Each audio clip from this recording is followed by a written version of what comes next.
शादी की हमने बात की है, तो ऐसा क्यों यार? देखो आप 33 years of age, it is a very good time जब अक्सर सब शादी कर लेते हैं। तो यार ऐसा कभी मतलब कोई ब्रेकअप वेकअप हुआ था, कुछ ऐसा रिलेशन पास्ट ऐसा रहा जिसकी वजह से, क्योंकि ये ना हंसी मजाक में बहुत बार टॉपिक आता है, बट आई नो ये एक sensitive topic, deep down I feel वो होगा आपके लिए भी, ऐसा मुझे लगता है।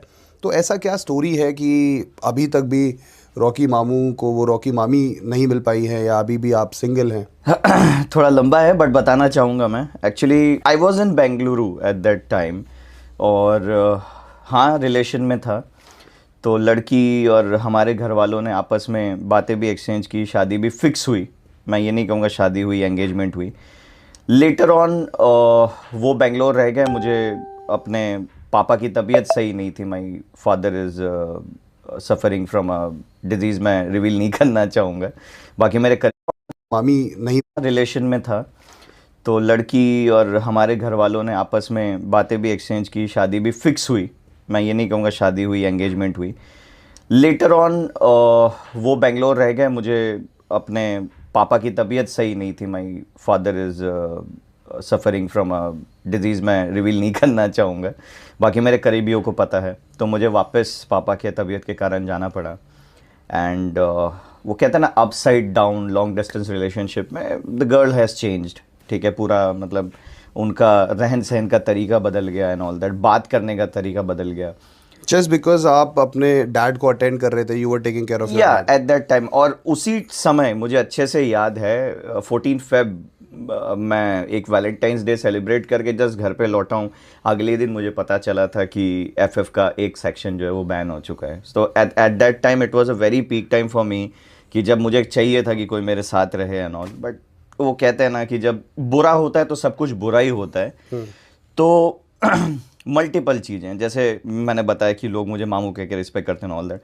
एट दैट टाइम मुझे नहीं पता what reasons and all, like मैं थोड़ा सा एकदम स्ट्रिक्ट फैमिली से आता हूँ एंड ऑल।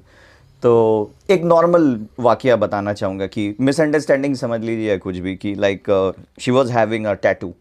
तो मैंने कहा कि देखिए हमारे यहाँ पे ये टैटू वैटू घर में जो है इतना ज़्यादा एंटरटेन नहीं किया जाता है।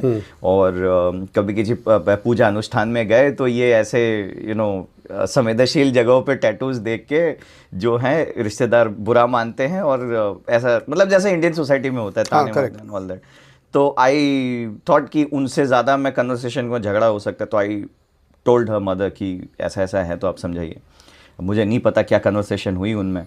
Just before my that day live stream, she called, she abused me on my mother, on my sister.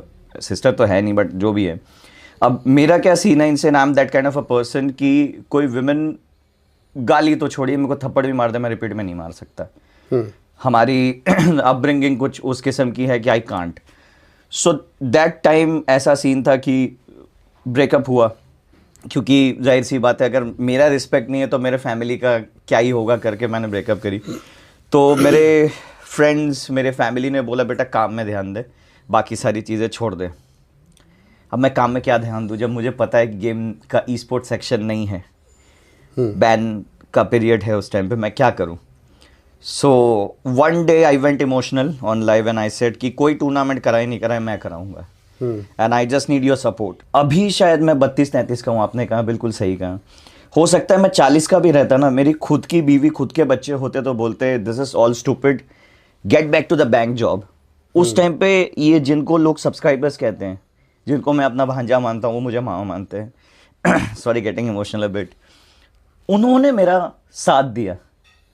They told कुछ भी हो जाए वी स्टैंड विथ यू। और अभी कुछ दिन पहले हमने अपना Asia invitation official event cast किया सबके लिए इमोशनल था, बट मेरे लिए वो था होम कमिंग।